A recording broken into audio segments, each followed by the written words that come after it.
आपकी हो गई है शुरू। कैसे हैं आप लोग? बढ़िया भाई, आनंद मंगल। क्या हाल चाल है? सब बढ़िया है। चले भाई शुरू करें। चलो, देखो भाई, टॉपिक आपका चल रहा था परसेंटेज। इस टॉपिक को अपन पढ़ रहे थे, कल इसकी कुछ क्लासेस हुई, बेसिक बेसिक अपन ने इसको देखा। आपके एग्जाम में मैंने बताया 5 टॉपिक हैं अर्थमेटिक के, वो अपन पढ़ेंगे। Percentage, profit and loss, simple interest, compound interest and ratio and proportion. वहीं से आपके एग्जाम में एक सवाल या दो सवाल आएगा, उससे ज्यादा नहीं आएगा। इसके अलावा आपका जो टॉपिक बचता है वो बचता है प्रोबेबिलिटी बचता है, और हम एक्सपोनेंट्स, जिसको हम सर्च इंडाइसेस कहते हैं, वो हमको पढ़ना है। एक्सपोनेंट्स पढ़ना है और हमको प्रोबेबिलिटी पढ़ना है। फिर आपका सिलेबस कंप्लीट हो जाएगा। आज तारीख हो रही है आपकी 21 मई तारीख हो रही है। जैसे मैंने आपसे कहा था कि मई के एंड तक मैं इसको पूरी तरीके से खत्म करने की कोशिश करूंगा। हम ये मान के चलते हैं कि इस हफ्ते के अंदर हम लगभग 3 टॉपिक को खत्म करेंगे, क्योंकि एक दिन में हम 2 क्लासेस ले रहे हैं आपकी, है ना। चलिए, वीडियो स्टार्ट हो गई है। चलिए भैया, लिखिएगा एक प्रश्न। कल जो मैंने आखिरी प्रश्न लिखाया था वहीं से स्टार्ट करते हैं। If a number is decreased bye 25%, एक नंबर को 25% कम कर दिया, एंड देन इंक्रीज्ड बाय 20%, और उसको बाद में इंक्रीज कर दिया, देन इंक्रीज्ड बाय 20%। आपसे पूछा गया find the total percent change, कितने प्रतिशत का परिवर्तन हुआ, कितने परसेंट का चेंज आया। Find the total percent change, find the total percent change, find the total percent change, कितने प्रतिशत का चेंज आया। इफ अ नंबर, यदि एक संख्या 25%, यदि एक संख्या 25% घटा दी जाए और फिर 20% बढ़ा दी जाए, तो कितने प्रतिशत का प्रभाव पड़ेगा, या कितने प्रतिशत का परिवर्तन होगा। परिवर्तन भी लिखा जा सकता है या प्रभाव भी आ सकता है, लिखा हुआ सवाल में पड़ेगा।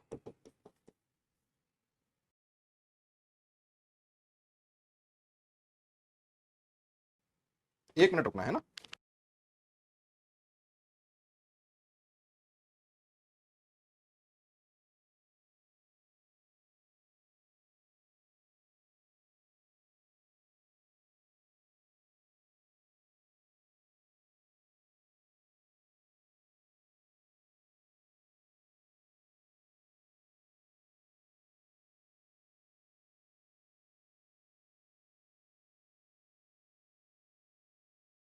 ठीक है भाई, देखो भाई, इस प्रश्न को हमने आपको 2-3 तरीके बताए थे इस प्रश्न को सॉल्व करने के। सबसे पहले एक बेसिक तरीका है जो बिल्कुल जीरो लेवल का तरीका है भाई, एकदम बेसिक। बेसिक तरीका ये कहता है, मैंने संख्या को मान लिया 100। इनिशियल मेरा नंबर कितना है, मैंने मान लिया संख्या 100 है। अगर संख्या 100 है तो पहले वो 25% घट रही है, इसका मतलब 25% का उसमें डिक्रीज हुआ। तो कितनी घट गई, आप बोलोगे सर 25 घट गई संख्या, तो वो संख्या आ गई कितनी, 75।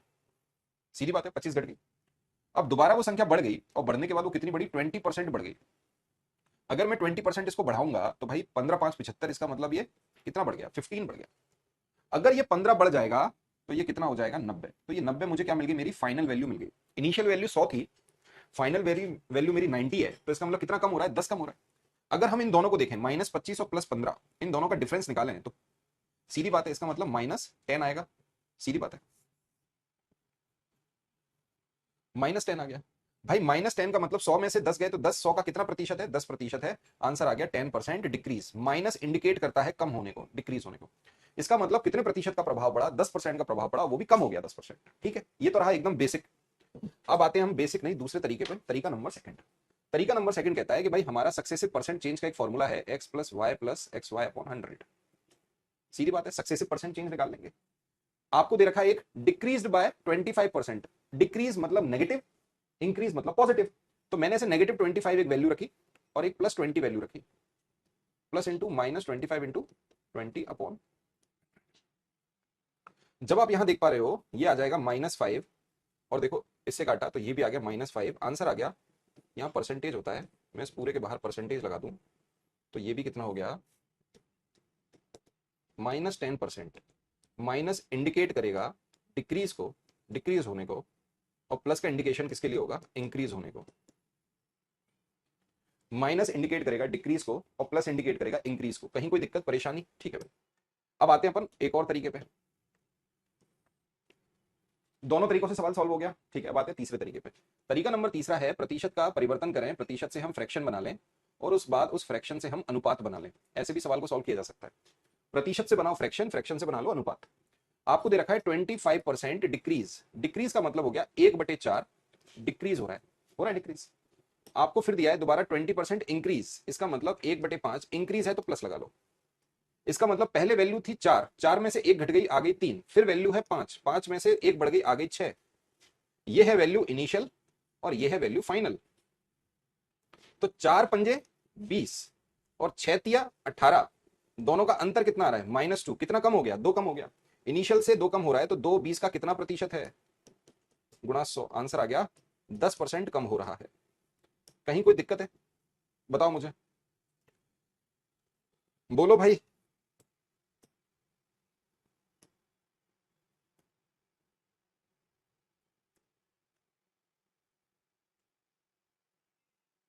ठीक है,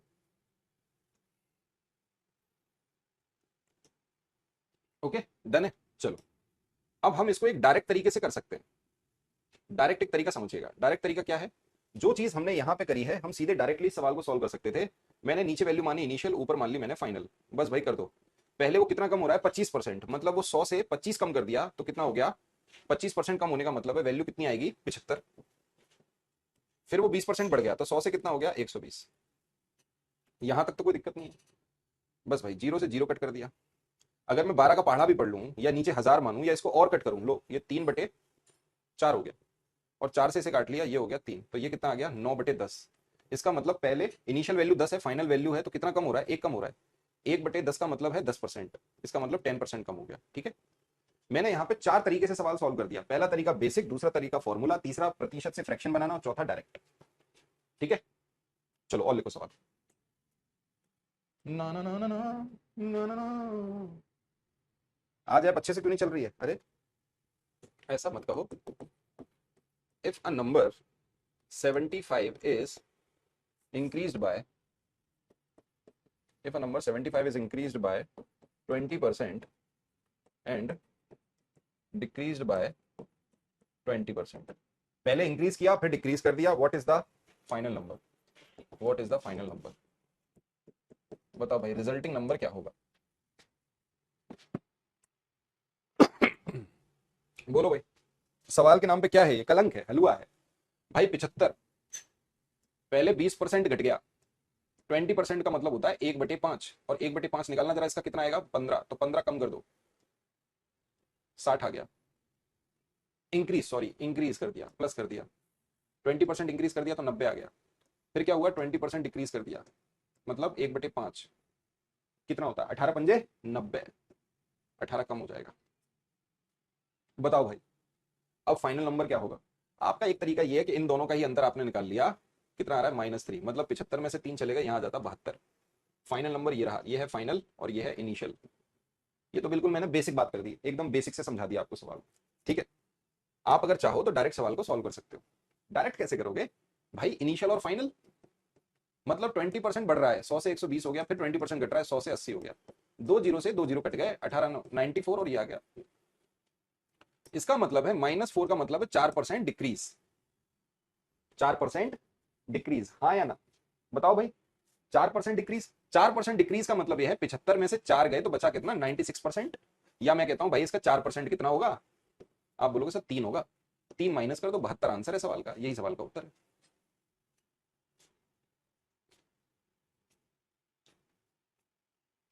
बोलो, डन है?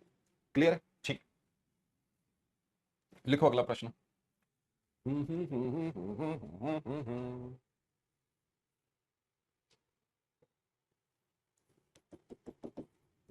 If a number is increased by 10% and then increased by 20%, the resulting number is 33। Resulting number आ गया 33। What was the original number या इनिशियल नंबर? ओरिजिनल लिखा होगा या इनिशियल नंबर लिखा होगा, कुछ भी लिखा होगा। करो भाई, सवाल को सॉल्व करो। यदि एक संख्या को 10% बढ़ा दिया जाता है, फिर 20% बढ़ा दिया जाता है, तो परिणामी संख्या 33 हो जाती है। संख्या 33 हो जाती है। वास्तविक संख्या क्या है? आपसे प्राथमिक या वास्तविक कुछ भी लिखा आ जा सकता है सवाल में। संख्या क्या थी? इनिशियल नंबर क्या है ये आपसे पूछा जा रहा है। सवाल के नाम पे कुछ नहीं है भाई, कलंक है। क्या है भाई इनिशियल नंबर, बताओ। ठीक है, इनिशियल नंबर बता दो भाई। खाना पड़ेगा सैलेड वरना खराब हो जाएगा।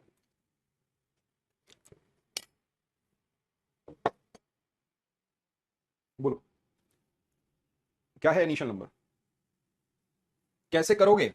सबसे आसान तरीका इनिशियल और फाइनल, बहुत ही आसान। आपने बोला क्या होगा सर, 10% बढ़ गई 110, फिर 20% बढ़ गई 120, 2 जीरो से 2 जीरो कट गए, 132/100। ठीक है भाई, फाइनल नंबर कितना आ रहा है 33, तो इनिशियल नंबर कितना आएगा? बस भाई इसे 11 से काटा ये आया 3, इसे 11 से काटा ये आ गया 12, 1 से काटा 1 की वैल्यू 4। ठीक है भाई, अगर 1 की वैल्यू 4 है तो 100 की वैल्यू कितनी होगी? सीधी बात है भाई, 4 का भाग दो। अगर 4 का भाग यहां दोगे तो वैल्यू क्या निकलेगी? 25। इसका मतलब इनिशियल नंबर कितना है? 25 है कि नहीं? डन है। आप ऐसे भी समझ सकते हो कि मान लो कोई एक इनिशियल नंबर था, वो पहले 10% बढ़ा दिया, फिर दोबारा 120% बढ़ा दिया, और बढ़ाने के बाद वो हो गया 33। आप ऐसे भी समझ सकते हो इस प्रश्न को। 0 से 2 जीरो काट दिए, 11 से काटा 3, 3 से ये कट गया 4, 4 से ये कट गया 25, 25 आ गया इधर, इनिशियल वैल्यू आ गई 25। हाँ या ना? इसको आप ऐसे भी नीचे आ गया 110, 100 चला गया ऊपर, नीचे आ गया 120। इसे जो भी सॉल्व करेगा आंसर 25 ही आ रहा होगा, है ना? फॉर्मूले में वैल्यू पुट करके रखना चाहते हो वैसे भी कर लो, जो आपको ठीक लगे वैसे करो।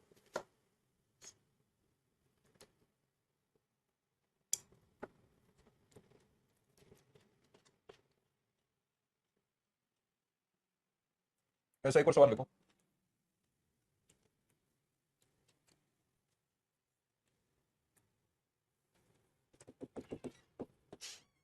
If a number is first decreased by 20% and then increased by 30%, the resulting number is, बताओ भाई, रिजल्टिंग नंबर है 416, the resulting number is 416, what was the initial number? एकदम सेम प्रश्न है, एकदम सेम जैसा पिछला सवाल था वैसे ही करके बताओ।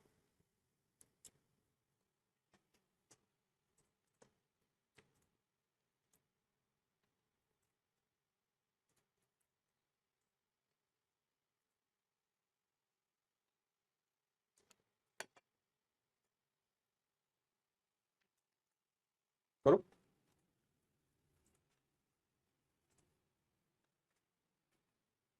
उड़ा दिया। देखो फाइनल नंबर मेरा कितना है, 416। तरीका वही था भाई, पहले 20% कम हुआ, फिर 30% बढ़ गया,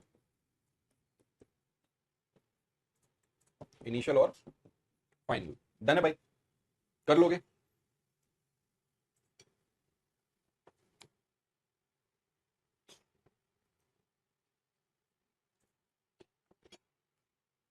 तेरह अट्ठे 104। डन भाई, 104 बराबर 416 के, मतलब 4 का मल्टीप्लाई, तो 100 में भी 4 का मल्टीप्लाई। इनिशियल नंबर कितना है? 400। डन हो गया। चलो अब बढ़ते हैं नेक्स्ट टाइप के सवालों पर, पॉपुलेशन वाले सवाल। ये सारे सवाल ऐसे ही हैं जैसे अभी हम सॉल्व करा रहे हैं ना, लगभग ऐसे ही सवाल है सारे। लिखिए एक सवाल, a population of a town, a population of a town is 64000, 64,000 है। It is increased by 10% per year, हर साल 10% बढ़ रही है। Then the population will increase after 3 years, then the population will increase after 3 years, will increase after 3 years। 3 सालों के बाद कितनी होगी?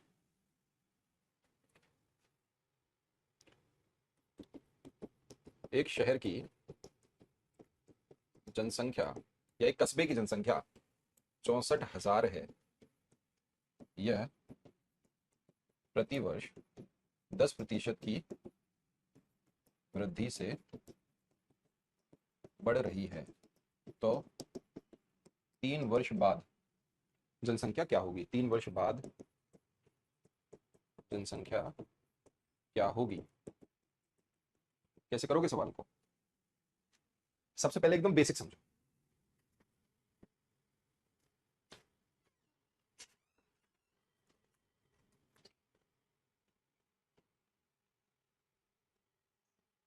देखो सबसे पहले एकदम बेसिक समझो। बेसिक ये कह रहा है कि जनसंख्या मेरी कितनी है? 64,000 है। 10% घटी तो 90% वैल्यू आई। फिर दूसरे साल फिर 10% घटी, 90% वैल्यू आई। फिर 10% घटी, 90% वैल्यू आई। यही सवाल का उत्तर है और कुछ नहीं। यही करना है, यही तुम्हारी 3 साल बाद की पॉपुलेशन आ जाएगी। बेसिक, एकदम बेसिक। आपने बोला सर 0 और 3 जीरो ये कट गए, तो यहां पे आपको मल्टीप्लाई करना पड़ गया कितना? 729 इंटू 64, ये आएगा सवाल की वैल्यू।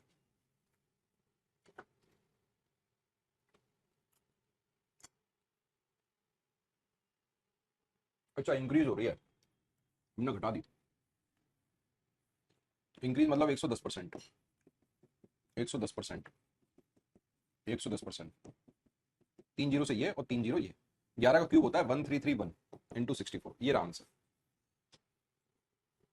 ठीक है, कोई दिक्कत नहीं है। एक तो ये तरीका है बिल्कुल बेसिक, ठीक है। दूसरा और तरीका क्या हो सकता है? दूसरा तरीका ये हो सकता है कि सर हम यहाँ पे x plus y plus x y upon 100 का फॉर्मूला ये वाला लगा दे, परसेंट चेंज का, सक्सेसिव परसेंट चेंज का, बिल्कुल लगा सकते हो। यहाँ पे क्या आ रहा है? 10% का इंक्रीमेंट है, तो इसका मतलब 10 plus 10 into plus 10 into 10 upon 100, कितनी वैल्यू निकल के आ गई भाई? आप बोलोगे सर 21%। यहाँ पे 3 साल की बात हो रही है, इसका मतलब 3 बार 10-10-10 वैल्यू इंट्रोड्यूस मतलब यहाँ पे पुट करेंगे। 2 बार मैंने 10-10 प्लस में यूज करी तो ये आ गई, अब बचा एक 10%। ये तो देखो 2 साल का निकल आया। अब ये और ये, इन दोनों वैल्यू को इस फॉर्मूले पुट करो, 21 plus 10 plus 21 into 10 upon 100, 33.1% increase. जनसंख्या कितनी इंक्रीज हो रही है? 33.1%। जनसंख्या कितनी इंक्रीज हो रही है? 33.1% इंक्रीज हो रही है। बस भाई इसी की वैल्यू निकाल दो, आंसर आ जाएगा 85184। यही सवाल का उत्तर है। चाहे आप 64,000 का 133.1% अपॉन 100 निकालते हटाते तो भी जीरो आता, वही कहानी होती जो यहां हो रही है। ठीक है, एक ही बात है। डन। एक और लिखो सवाल, तो जनसंख्या वाला सवाल आ जाता है ना?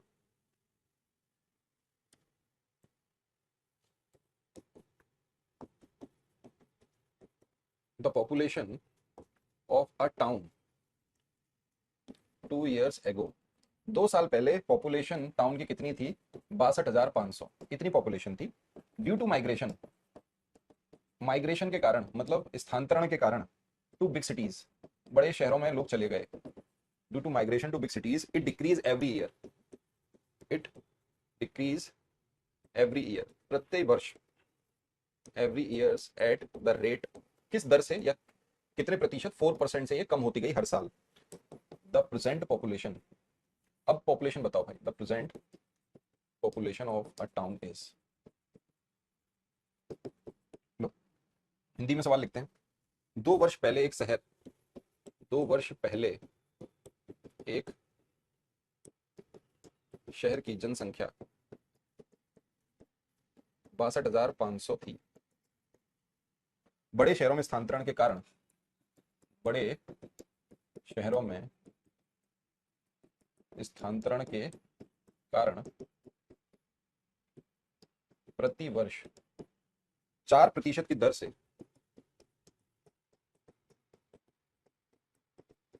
जनसंख्या घटती है, तो शहर की वर्तमान जनसंख्या क्या है? तो शहर की वर्तमान जनसंख्या क्या है?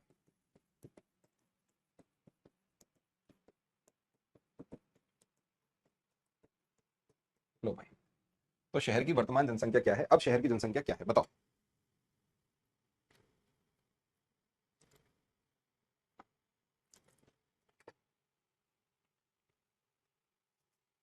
कैसा सवाल है ये? 62,500 कितना घट रही है? 4% घट रही है। मतलब कितनी रह रही है? 96% रह रही है वैल्यू। 4 से काटोगे, ये आ गया 24, ये आया 25, ये आ गया 24, ये आया 25। 25 का स्क्वायर होता है 625, ये आ गया 100। 24 का स्क्वायर होता है 576,000। ये रहा सवाल का उत्तर। बहुत ही बेकार सवाल था, कुछ भी नहीं है सवाल के अंदर, क्योंकि आपके एग्जाम में अर्थमेटिक है ही कुछ नहीं। हम क्या करें? आपके एग्जाम में जो अर्थमेटिक आता है वो कतई लेवल ही उसका इतना डाउन है कि कोई क्या कर दे, कुछ भी नहीं आता है। बहुत ही बच्चों वाले सवाल आते हैं। अब इसको फॉर्मूले वॉर्मूले में क्या पुट करोगे यार? देखो 4% का मतलब होता है 1/25। घट रही है इसका मतलब माइनस हो रही है। पहले जनसंख्या 25 थी, पहली साल घट के ये अनुपात बना, दूसरी साल फिर 25 से 24 का अनुपात बना, ये बराबर 625 के, ये बराबर 576 के। 625 बराबर सवाल में 62500, तो ये बराबर 57600। ठीक है, डन है भाई। चलो आगे बढ़ते हैं।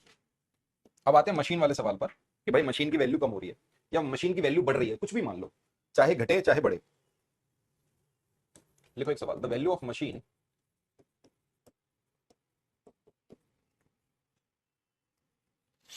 मशीन इज रुपीज कितनी है? 6250। If it decreased bye 10% during first year, पहली साल के दौरान वो कितनी कम हो गई? इतनी कम हो गई वैल्यू उसकी। 20% ड्यूरिंग सेकेंड ईयर, ठीक है। दूसरी साल वो 20% कम हो गई, एंड 30% ड्यूरिंग थर्ड ईयर।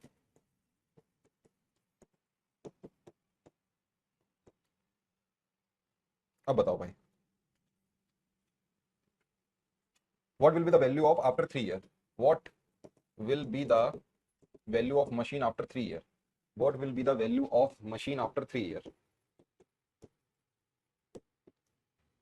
चलिए, सवाल कुछ नहीं है, सवाल है एक मशीन का मूल्य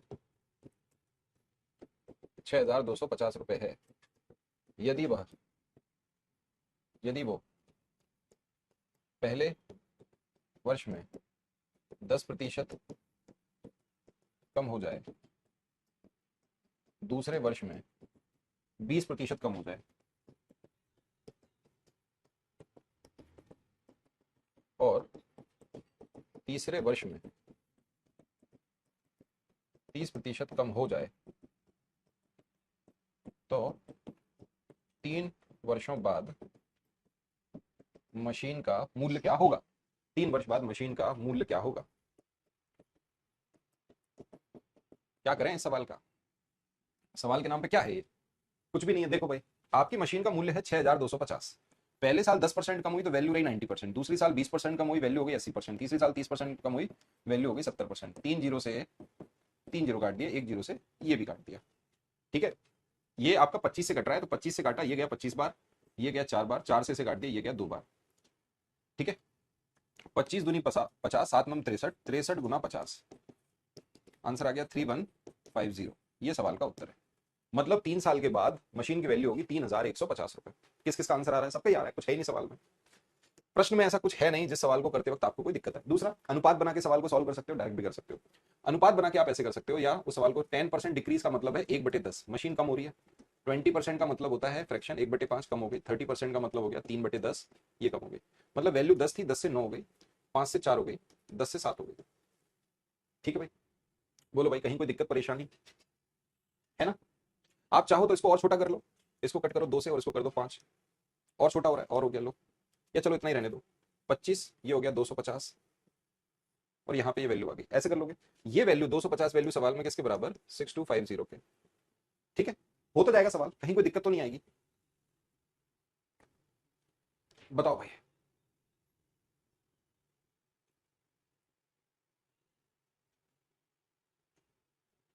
क्लियर है? डन है? ये मैंने काटा नहीं है, ये दो वैसे का वैसे ही है ना? तो बस एक की वैल्यू कितनी आ गई? 25। तो 126 की वैल्यू क्या आ जाएगी? 125 इंटू 25। क्लियर है? ओके। अब आते हैं सेकंड टाइप के सवाल पर। तो आपको पॉपुलेशन या मशीन वाला सवाल एग्जाम में पूछा जा सकता है। अगला टाइप का सवाल देखिए, कतई सिंपल सा सवाल है कि भाई एक पर्सन है, स्पेंड 40% ऑफ हिज सैलरी, अपनी सैलरी का 40% वो फूड पर खर्च करता है, 20% ऑन हाउस रेंट, घर के रेंट पर खर्च करता है, 10% ऑन एंटरटेनमेंट, मनोरंजन पर खर्च करता है, एंड 10% ऑन कन्वेंस, मतलब अपने यातायात या जो भी यातायात का साधन पे खर्च करता है। इफ इज सेविंग, उसके पास बचे कितने रुपए at the end of month, महीने के अंत में उसके पास कितने रुपए बचे, is rupees 1500। Find his salary, बताओ भाई उसकी मासिक आय क्या है। चलो, सवाल के नाम पे कलंक है। एक व्यक्ति अपनी आय का 40% भोजन पर, 20% घर के किराए पर, 10% मनोरंजन पर और 10% परिवहन पर व्यय करता है, और 10% परिवहन पर व्यय करता है, तो उसकी मासिक आय, अच्छा करता है, यदि वह माह के अंत में 1500 रुपए की बचत करता है, माह के अंत में 1500 रुपए की बचत करता है, तो उसका मासिक वेतन कितना है। Incoming voice call from Krishna Dai. Incoming voice call from Krishna Dai. Incoming voice call from Krishna Dai. Incoming voice call from Krishna Dai. Incoming voice call from Krishna Dai. Incoming voice call from Krishna Dai. किया है और 20% किया है उसने घर के rent पर, house. Incoming voice call from Krishna Dai. Incoming voice call from Krishna Dai.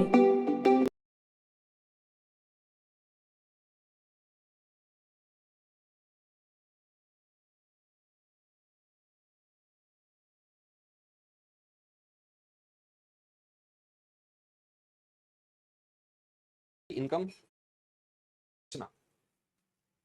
आप एक बात बताइए, 80 खर्च कर दिए, 20 बचे, अगर मैं अनुपात भी बना लूं, टोटल आई थी इनकम, एक्सपेंडिचर और सेविंग, और मैं अगर इनको सबको काट रहा हूं 20 से, तो ये आ गया 5, 4 और 1।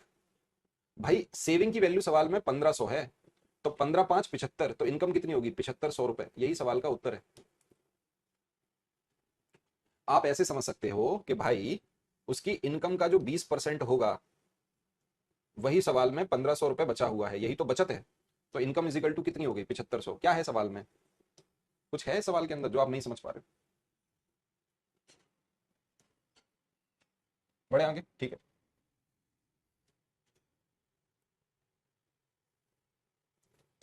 एक मैन है, a man spend 60% of his income, अपनी इनकम का 60% वो खर्च करेगा, 60% उसने खर्च कर दिया, नहीं नहीं नहीं, a man give 20% of his income, अपनी इनकम का 20% उसने दे दिया टू हिज एल्डर सन, बड़े बेटे को, बड़े बेटे को उसने अपनी आय का 20% दे दिया। 30% ऑफ रिमेनिंग, बचे हुए का 30% उसने दिया टू द यंगर सन, छोटे बेटे को, एंड 10% ऑफ द बैलेंस, जो भी बैलेंस बचा उसने उसको डोनेट कर दिया, ही डोनेटेड टू ट्रस्ट। लो भाई, उसने अपनी वसीयत में से ये काम किया है। अब उसके पास कितने रुपए बचे, he is left with rupees 10,080 रुपए। Find his income, find his income, बताओ भाई उसके पास कितने इनकम थी, कितने रुपए थे उसके पास। बढ़िया सवाल है, देखिए सवाल को, कतई सवाल के नाम पे क्या है ये, कुछ भी नहीं है। एक व्यक्ति, पहले सवाल को समझो अच्छे से। एक व्यक्ति अपनी आय का 60, अपनी आय का 20% अपने बड़े बेटे को देता है, शेष आय का जो आय अब उसके पास बची है, शेष आय का 30% छोटे बेटे को देता है और शेष का 10% ट्रस्ट में दान करता है। बहुत बढ़िया सवाल। उसके पास 10,080 रुपए बचते हैं तो उसकी आय क्या है? उसके पास 10,080 रुपए बचे तो उसकी आय क्या है?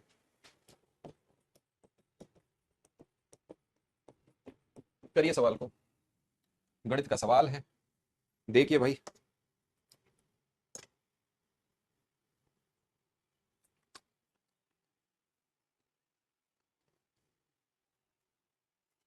कितने बच्चे सवाल का उत्तर दे सकते हैं ये देखेंगे। बहुत सिंपल है, केवल सवाल को पढ़ना है भाई। एक व्यक्ति 20%, मैं कह रहा हूं भाई उसके पास 100 रुपए थे, मेरी बात समझना, ये मैंने उसकी आय मान ली।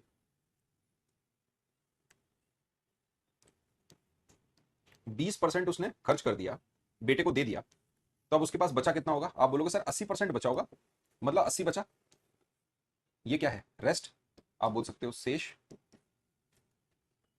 अब इसमें से भी उसने 30% किसको दिया? अपने लड़के को, 8 दिया 24, ये उसने अपने यंगर बेटे, अपन बोल सकते हैं ये बड़े बेटे को दिया। मैं एकदम बेसिक से समझा रहा हूं, ये उसने अपने छोटे बेटे को दिया, ये उसने अपने बड़े बेटे को दिया, ये उसने अपने छोटे बेटे को दिया। उसके पास बचेगा कितना? 70%, अटू सत्तू 56, ये लो भाई 56 बचा उसके पास। अब इस 56 का 10% उसने क्या कर दिया? दान कर दिया। ये उसने ट्रस्ट में दिया है, जो भी यहाँ अमाउंट आएगा ये उसने कहां दे दिया? ट्रस्ट, दान कर दिया। तो 56 का जो 90% बचा होगा वही तो उसकी क्या होगी? अब आप बताओ, आप बोलोगे सर ये उसकी सेविंग होगी, जो उसके पास बच रहा है। एकदम स्टेप बाय स्टेप बेसिक से समझाया, पूरा एक फ्लो चार्ट बना के मैंने समझा दिया ये। तो आप कह सकते हो सर मैंने मान ली उसकी इनकम कितनी है, इनकम हमने ये मान ली, ये है इनकम 100। तो भाई 56 का जो 90% होगा वही सवाल में 100,080 के बराबर है। कोई दिक्कत तो नहीं है भाई? कट कर दिया। अगर आप इसका चाहो तो यार इसको सीधे कट करना शुरू कर दो, ऐसे भी कर सकते हो। और चाहो तो अगर आप इसको देखो, 9 6 54 की 4, हासिल आई 5, 45, 50.4 आ रहा है। अगर मैं 10 से कर दूं तो मतलब 50.4 बराबर 100,080। पॉइंट हटाया, एक जीरो यहां बढ़ा दिया, 504 को इससे काटा तो एक की वैल्यू आ गई 200, तो 100 की वैल्यू आ गई, 2 जीरो और लग गए, 20,000। इसका मतलब भाई साहब की इनकम कितनी थी? 20,000। बताओ, आपको अगर सवाल पढ़ के समझ में नहीं आ रहा तो आप सवाल को सॉल्व कर भी नहीं पाएंगे। आपको पहले समझ में तो आना चाहिए कि सवाल में लिखा क्या है। 20% दे दिया उसने बड़े बेटे को, बचे हुए का 30% दे दिया छोटे बेटे को, फिर जो पैसा बचा उसका 10% दे दिया उसने डोनेट कर दिया। अब बताओ, देखो डायरेक्टली सवाल ये कैसे होगा कि मान लो आपके पास कोई इनकम है, इस व्यक्ति के पास कोई इनकम होती है, ठीक। अब ये अपने 20% दे चुका है अपने बेटे को, तो इसका मतलब इसकी वैल्यू कितनी बची होगी? 80% की वैल्यू बची है इसकी इनकम की, 20% तो दे चुका। अब ये जो है ये क्या है? शेष, इसका 30% वो दे चुका। अगर उसने 30% दे दिया तो इसका मतलब 30 चले गए 100 में से, तो बचा कितना वैल्यू? 70%। ये आ गया, अब ये बचा शेष, इसमें से 10% वो ट्रस्ट को दे चुका, तो उसका मतलब उसके पास अब कितना बचा? 90% वैल्यू बची। और यही सवाल में दे रखी है 100,080 के। बस भाई ये है, सीधा मैंने बना दिया, इसको सॉल्व करो। डन। ये लो भाई 3 जीरो से 3 जीरो कट कर दिए।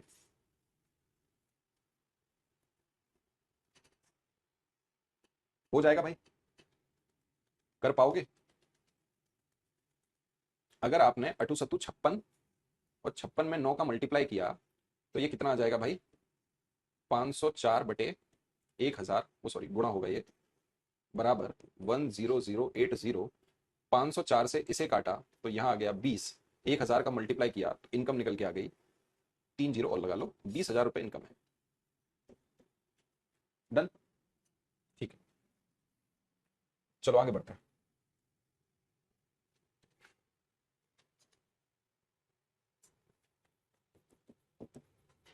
A man spend 60% of his income, वो अपनी इनकम का 60% खर्च कर देता है।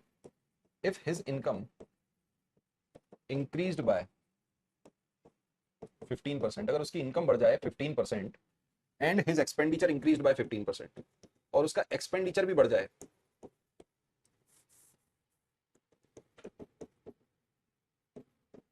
15%, उसका एक्सपेंडिचर भी बढ़ जाए, find the percent change in his saving, find the percent change in his saving, तो उसकी बचत कितने प्रतिशत का परिवर्तन होगा या प्रभाव पड़ेगा, बताओ।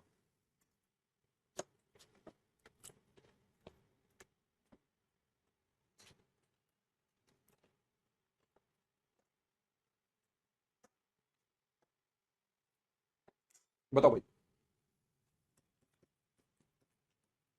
एक व्यक्ति अपनी आय का 60% खर्च करता है, यदि वह यदि उसकी आय में 15% की वृद्धि हो और उसकी बचत में भी और उसके खर्च में 15% की वृद्धि हो, तो बचत पर कितने प्रतिशत का प्रभाव पड़ेगा,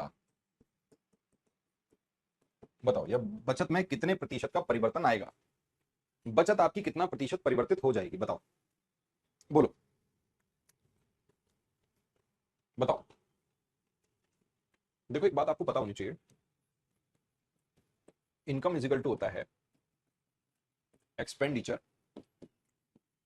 प्लस सेविंग्स, सीधी बात है। आय का मतलब क्या है, आय बराबर जो भी आपने खर्च किया प्लस जो आपने बचा लिया, बचत। कितना सिंपल सा सवाल है, बताओ। आप एक बात बोलो, सिंपल है, हमने माना हमारी इनकम है 100 रुपया, ठीक। अब आप अगर बोलो कि भाई इनकम में से एक्सपेंडिचर को माइनस करो तो सेविंग आ जाएगा, इनकम में से सेविंग को माइनस करो तो एक्सपेंडिचर आ जाएगा, है ना। तो भाई इनकम है मेरी 100 रुपए, मैंने मान लिया, हम उसमें से 60 रुपए खर्च कर देते हैं, यही तो लिखा है, तो एक्सपेंडिचर कितना हो गया 60, तो भाई 100 में से 60 खर्च कर दिए तो सेविंग कितनी होगी 40। यहां तक तो कोई दिक्कत है नहीं। सवाल में कहा कि भाई इनकम 15% बढ़ गई, 15% का बढ़ने का मतलब है भाई कितना बढ़ी, आप बोलोगे सर 15 बढ़ेगी, 100 का 15% तो 15 होता है, एक्सपेंडिचर भी 15% बढ़ गया, एक्सपेंडिचर भी 15% बढ़ गया, 15 छिके 90, 9 बढ़ गया ये। तो अगर मैं बढ़ा के लिखूंगा तो ये कितना हो गया 115 और ये कितना हो गया 69, है कि नहीं, बताओ मुझे, बोलो। यहां तक कोई दिक्कत है, ठीक है। अगर मैं इसमें से माइनस करूंगा भाई, 15 में से जाएगा, ये आएगा 4 6 46 आ गया है, कितना आ गया 46। इसका मतलब पहले तो ये थी इनिशियल और ये क्या हो गई फाइनल। आप ऐसे भी समझ सकते थे कि सर इनकम बढ़ रही है 15 रुपए, खर्चा बढ़ रहा है 9 रुपए, 15 में से 9 गए, इसका मतलब ये कितना बढ़ेगा, सेविंग कितनी बढ़ेगी 6 रुपए। तो भाई 40 से 46 हो रहा है, इसका मतलब 6 रुपए बढ़ रही है, तो भाई 6 40 का कितना प्रतिशत है, बस यही सवाल को देखना है। सवाल के नाम पे है हलवा सवाल। यहाँ आया 5, यहाँ आ गया 2, इसको काटा 3, आंसर आ गया 15% सेविंग भी बढ़ जाएगी, इंक्रीज। ठीक है, बताओ मुझे।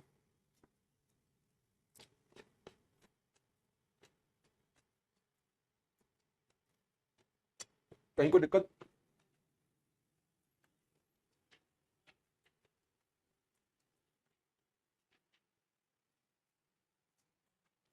चलो अब आते हैं अपने नेक्स्ट टाइप पर, अगले कंसेप्ट पर, A into B is equal to C. आप बोलोगे सर ये क्या कंसेप्ट है, ये क्या बला है। इस कंसेप्ट को जरा गौर से समझो। इसका मतलब 2 यूनिट का प्रोडक्ट तीसरी यूनिट बनाता है। आप इसको ऐसे समझोगे कि पहला वाला अगर मैं ऐसे लिख दूं, price into consumption is equal to क्या हो जाएगा, एक्सपेंडिचर। या मैं आपसे बोल दूं, एक डायमेंशन का दूसरी डायमेंशन के साथ प्रोडक्ट करोगे तो उसका मतलब क्या होता है, एरिया होता है। या तीसरा, एक डायमेंशन का दूसरी डायमेंशन के साथ मल्टीप्लाई किया, साथ में ही तीसरी डायमेंशन का भी मल्टीप्लाई कर दिया, तो इसका मतलब क्या होता है, वॉल्यूम होता है। ये आप समझोगे, इस पे आधारित प्रश्न आपके एग्जाम में पहले पूछे गए हैं। जैसे मूल्य गुणा खपत या खर्च बराबर खर्च। यहां पर क्या हो गया, दो डायमेंशन। एरिया का मतलब हिंदी में क्या होता है, क्षेत्रफल।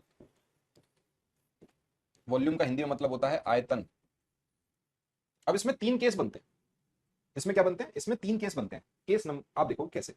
Case number one, case one ये है, आपको यहां पे देख रहे हो ए, बी और सी, ये तीन यूनिट दी हैं, दो का प्रोडक्ट तीसरा बनाएगा। देख पा रहे हो, दो के प्रोडक्ट से तीसरा बन रहा है, तीन के प्रोडक्ट से तीसरा बन रहा है, दो के प्रोडक्ट से तीसरा बन रहा है। इन्हीं पे सवाल आते हैं, ए इंटू बी। इसका मतलब आपको सवाल में पहला केस क्या है, पहला केस ये है, आपको ये भी गिवन होगा, ये भी गिवन होगा, और आपको ये फाइंड करना होगा।